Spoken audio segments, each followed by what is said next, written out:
नमस्कार, मैं doctor Tarandeep Singh Gill, FT3D and robolens technology specialist, आपके घुटनों का स्पेशलिस्ट। बहुत से मरीज़ इसी कन्फ्यूजन में रहते हैं कि उनको पता ही नहीं होता है कि घुटनों के ऑपरेशन जो आर्टिफिशियल इंटेलिजेंस टेक्नोलॉजी के मदद से किए जाते हैं, उनका प्रोसेस क्या है? AI का क्या रोल है? CT स्कैन से क्या किया जाता है? इन सब चीज़ों के कारण पेशेंट्स यूजुअली बहुत ही कन्फ्यूज़्ड होते हैं क्योंकि उनको पता नहीं होता है कि उनका ऑपरेशन की जो सारी प्लानिंग एक्सेट्रा कैसे की जाती है। तो आज हम बड़े ही डिटेल में लेकिन बहुत ही सिंपल सरल भाषा में मैं आपको समझाऊँगा कि प्रोसेस जो है पूरे ऑपरेशन का OPD से लेके डिस्चार्ज से लेके घर पे रिकवरी तक का क्या होता है। तो उसका हम एग्ज़ाम्पल देते हैं।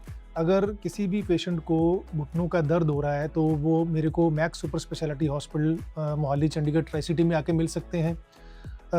मेरा यहाँ पे डेली मंडे से लेके सैटरडे तक OPD अवेलेबल होती है।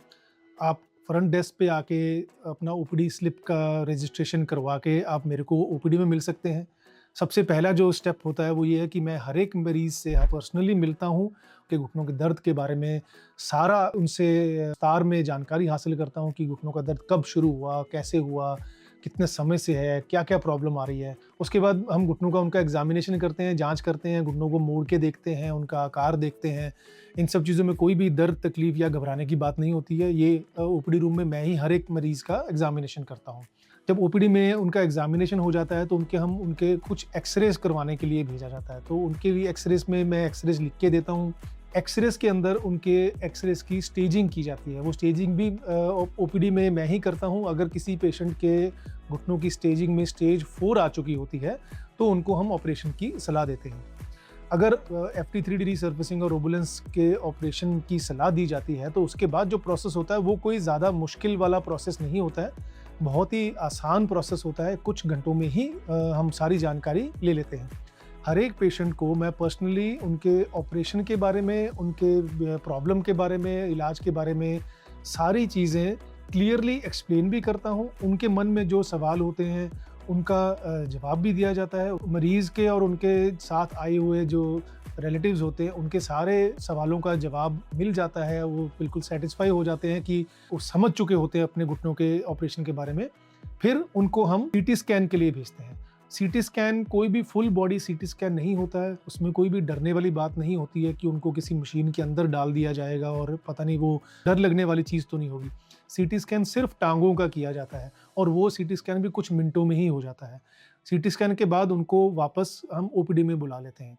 CT स्कैन के बाद जो बाकी का जो प्रोसेस होता है, जो 3D रिकंस्ट्रक्शन का और जो आर्टिफिशियल इंटेलिजेंस टेक्नोलॉजी की मदद से जो हम प्लानिंग करते हैं, उनमें पेशेंट का होना ज़रूरी नहीं होता। वो कंप्यूटराइज़ सिस्टम होता है, वो अपने आप ही चलता रहता है। मरीज़ को या पेशेंट को उसके लिए इंतज़ार या वेट करने की ज़रूरत नहीं होती है। जब मरीज़ CT स्कैन कराने के बाद वापस एक बार हमारे पास आ जाते हैं, तो उनको कुछ ब्लड सैंपल्स के लिए, खून की जाँच के लिए उनको लैब में भेजा जाता है। वो लैब भी हमारे हॉस्पिटल के अंदर मेरे कमरे के OPD के कमरे के कुछ दूर ही होती है। हॉस्पिटल के अंदर ही होती है, तो कहीं बाहर नहीं जाना पड़ता है। एक बार जब उनकी खून की जाँच हो जाती है, तो उनको हम हार्ट के डॉक्टर या दिल के जो डॉक्टर होते हैं, उनके पास भेजते हैं इको और ECG वगैरह कराने के लिए। इको और ECG और हार्ट के डॉक्टर से कंसल्टेशन के बाद उनको कमरे के अंदर जो उनको रूम एलोकेट किया जाता है, उस कमरे में उनको एडमिट कर दिया जाता है और वो कमरे बिल्कुल सिंगल रूम साफ-सुथरे कमरे होते हैं और उनके अटेंडेंट जो मरीज़ के साथ आए होते हैं, वो उनके साथ ही रुक सकते हैं।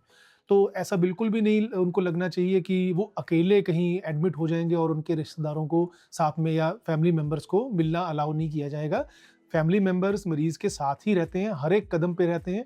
एडमिशन के बाद जब हम पेशेंट को एनेस्थीसिया के डॉक्टर उनके कमरे में ही आके चेक कर लेते हैं। सारी जाँच वगैरह जब हो जाती है, तो उनको उसके बाद सिर्फ़ आराम करना होता है।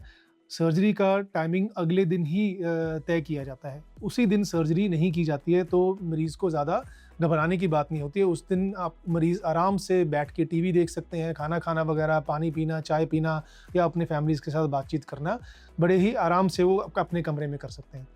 अगले दिन जिस दिन उनकी सर्जरी की डेट होती है, तो सुबह-सुबह उनके ऑपरेशन थिएटर से उनको उन ऑपरेशन थिएटर कॉम्प्लेक्स में शिफ्ट कर दिया जाता है, जहाँ पे एनेस्थीसिया के डॉक्टर उनका चेकअप करते हैं, उनको थोड़ा काम डाउन करते हैं, उनसे बातचीत करके उनको थोड़ी देर के लिए रिकवरी एरिया में वेट करवाते हैं। फिर ऑपरेशन थिएटर में उनको ले जाया जाता है, जहाँ पे एक घुटने के ऑपरेशन में सिर्फ 15 से 20 मिनट ही लगते हैं और दोनों घुटनों की जो सर्जरी है, ऑपरेशन है, एक ही टाइम पे हो जाता है। तो ऐसा नहीं है कि ये जो घुटनों का लेटेस्ट ऑपरेशन है, जो FT3D जैसे ऑपरेशन, ये बहुत ही लंबे या बड़े-बड़े ऑपरेशन है। ऐसे नहीं होगा कि उनका एक घुटने का ऑपरेशन 4 घंटे, 8 घंटे चलेगा। एक घुटने के ऑपरेशन में मुश्किल से 15, 20 मिनट, 22 मिनट लगते हैं। ऑपरेशन के बाद जब ऑपरेशन खत्म हो जाता है दोनों घुटनों का, तो उनको वापस रिकवरी एरिया में शिफ्ट कर दिया जाता है, जहाँ पे एनेस्थीसिया के जो डॉक्टर होते हैं, वो उनको बीपी, शुगर वगैरह सब कंट्रोल कर देते हैं। पैरों में जब ताकत वापस आ जाती है, तो वापस उनको अपनी फैमिली के साथ उन्हीं के प्राइवेट रूम में, सिंगल रूम में शिफ्ट कर दिया जाता है। ऐसा नहीं है कि उनको किसी और जगह पे, किसी आईसीयू में 2 दिन के लिए या 3 दिन के लिए अकेले रहना पड़ता है। तो जैसे पुराने ऑपरेशनों में हुआ करता था। उसके बाद हमारी फिज़ियोथेरेपी टीम मरीज़ को उनके कमरे में आके मिलती है, उनको कुछ एक्सरसाइज़ेस वगैरह कराना शुरू करते हैं, उनको बताते हैं कि पैर कैसे हिलाने हैं, करवट कैसे लेनी है, बेड के साइड पे कैसे बैठना है, या उठना कैसे है, साइड टर्न कैसे लेनी है। ये सारी चीज़ें उनको फिज़ियोथेरेपिस्ट की जो टीम है वो ऑपरेशन वाले दिन ही आके सब कुछ गाइड कर देती हैं। उनको कुछ कदम चला देते हैं, उनको खड़ा कर देते हैं, उनको बैठा देते हैं। तो इन सब चीज़ों से ऑपरेशन वाले दिन ही मरीज़ का मनोबल जो है वो काफ़ी मज़बूत हो जाता है कि आज ही ऑपरेशन हुआ है और आज ही हम अपने पैरों पे चल भी पड़े और आज ही हम खड़े भी हो पाए। उसके बाद उनको सिर्फ आराम करना होता है, खाना खाना होता है, टीवी देखना होता है। ऐसा कुछ भी उसके बाद कोई कॉम्प्लेक्सिटी वाली चीज़ नहीं होती है। ऑपरेशन के अगले दिन फिर से फिज़ियोथेरेपी टीम आती है, हमारी सारी टीम आती है, मैं मिलने आता हूँ, सारा उनसे फिर से बातचीत करके उनको कोई तकलीफ़ या किसी भी तरह की कोई प्रॉब्लम होती है, उसको सॉल्व किया जाता है। हर रोज़ दिन में 3 बार फिज़ियोथेरेपी के सेशंस होते हैं। 1 या 2 बार मैं मरीज़ से आके मिलता हूँ, हमारी टीम के मल्टीपल डॉक्टर्स जो हैं वो उनसे मिलते रहते हैं, बातचीत करते रहते हैं। ऑपरेशन के सेकंड डे उनको कमरे से बाहर ले जाकर उनको चलाना फिराना शुरू हो जाता है। वो बाथरूम, टॉयलेट कैसे जाना है, वो सारी चीज़ें उनकी ट्रेनिंग शुरू हो जाती है। ऑपरेशन के थर्ड डे यूजुअली पेशेंट्स अपने आप बेड से उठ भी पा रहे होते हैं, टॉयलेट भी जा पा रहे होते हैं, वापस बेड पे बैठना, कुर्सी पे बैठना, ये सारी चीज़ें ईज़िली कर पा रहे होते हैं।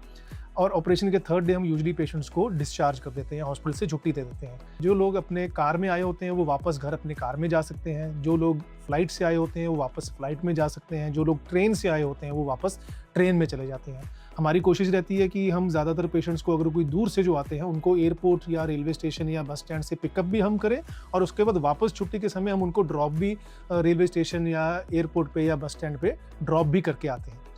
ऑपरेशन के बाद जब डिस्चार्ज के बाद मरीज़ अपने घर पहुंच जाते हैं या एक दिन के लिए, तो उनको हम सलाह देते हैं कि आप बिल्कुल रेस्ट करो। उसके अगले दिन से ही फिर से फिज़ियोथेरेपी उनकी हम स्टार्ट कर देते हैं। फिज़ियोथेरेपी भी मशीन वाली फिज़ियोथेरेपी नहीं होती है, सिंपल, आसान और बहुत ही ईजी एक्सरसाइजेज होती हैं जो कि मरीज़ खुद या किसी ट्रेन्ड फिज़ियोथेरेपिस्ट की सुपरविजन के अंडर कर सकते हैं।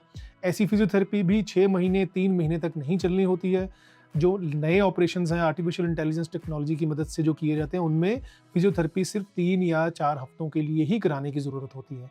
तो क्योंकि इस ऑपरेशनों में हम लोहे के टांके या मेटल स्टेपल्स नहीं इस्तेमाल करते हैं, तो मरीज़ को बारी-बारी मेरे से मिलने के लिए कार में बैठ के या ट्रेन में बैठ के ओपीडी में दिखाने आने की ज़रूरत नहीं होती है। एक ही बार आना होता है, जब वो ऑपरेशन करवाने आते हैं, टाँके निकलवाने के लिए या दवाई लिखवाने के लिए उनको वापस बारी-बारी मेरे पास आने की ज़रूरत नहीं होती है। हम टेलीमेडिसिन की मदद से digital prescriptions, digital consultations, audio visual consultations करके मरीज़ की सेहत के बारे में जानकारी हासिल करते रहते हैं। जो हमारी फिज़ियोथेरेपी टीम है, वो मरीज़ के फिज़ियोथेरेपी टीम के साथ कोऑर्डिनेशन करके उनकी रिकवरी प्रोसेस का एनालिसिस करते रहते हैं। ज़्यादातर पेशेंट्स 3 या 4 हफ्ते के बाद बिना वॉकर के, बिना छड़ी के आराम से चलना फिरना भी शुरू कर देते हैं। जिनको कार चलानी होती है वो लगभग 4-5 हफ्ते के बाद गाड़ी चला सकते हैं। धीरे-धीरे करके बाइक, साइकिल, सीढ़ियाँ, घूमना फिरना, ये सारी चीज़ें बहुत ही जल्दी शुरू हो जाती हैं। ये सारा जो प्रोसेस बताने का मेरा जो मेन कारण था वो ये था कि मरीज़ यूजुअली ये घबराते रहते हैं कि ऑपरेशन के दौरान पता नहीं क्या होगा, आर्टिफिशियल इंटेलिजेंस कहीं कोई ऑपरेशन तो नहीं कर देगी, डॉक्टर ऑपरेशन करेगा कि नहीं करेगा। ये सारी कन्फ्यूजन्स को दूर करने के लिए मैंने आपको बताने की कोशिश की है। तो ये ऑपरेशन FT3D रीसर्फेसिंग और रोबोलेंस टेक्नोलॉजी के साथ जो ऑपरेशन किए जाते हैं, ये सारे ऑपरेशन मैं खुद ही करता हूँ। ऐसा नहीं है कि मैं किसी और डॉक्टर से या अपनी किसी टीम के किसी और डॉक्टर से करवाता हूँ। ना ही ऐसा है कि मैं किसी मशीन से या किसी रोबोट से या ऑपरेशन करवा देता हूँ। ये ऑपरेशन सारे स्टार्टिंग से लेके एंडिंग तक मैं खुद करता हूँ और ऑपरेशन के बाद भी हर एक मरीज़ की बारे में, सेहत के बारे में, डेली राउंड्स के बारे में सारी जानकारी मैं खुद ही हासिल करता हूँ, ताकि हमारे किसी भी पेशेंट को किसी भी तरह की कोई प्रॉब्लम ना आ सके। ज़्यादा जानकारी के लिए अगर आपको कुछ और डाउट हो आपके ऑपरेशन के बारे में, तो आप नीचे दिए गए नंबर्स पे कॉल करके पूछ सकते हैं या हमारे कमेंट सेक्शन में क्वेश्चंस पूछ सकते हैं। हमारी कोशिश यही रहती है कि आपके घुटनों के ऑपरेशन की जो जर्नी है उसको अधिक से अधिक सुविधाजनक या कंफर्टेबल बनाने में हम मदद कर सकें। Thank you. मैं doctor Tarandeep Singh Gill, FT3D and robolens specialist, आपके घुटनों का स्पेशलिस्ट।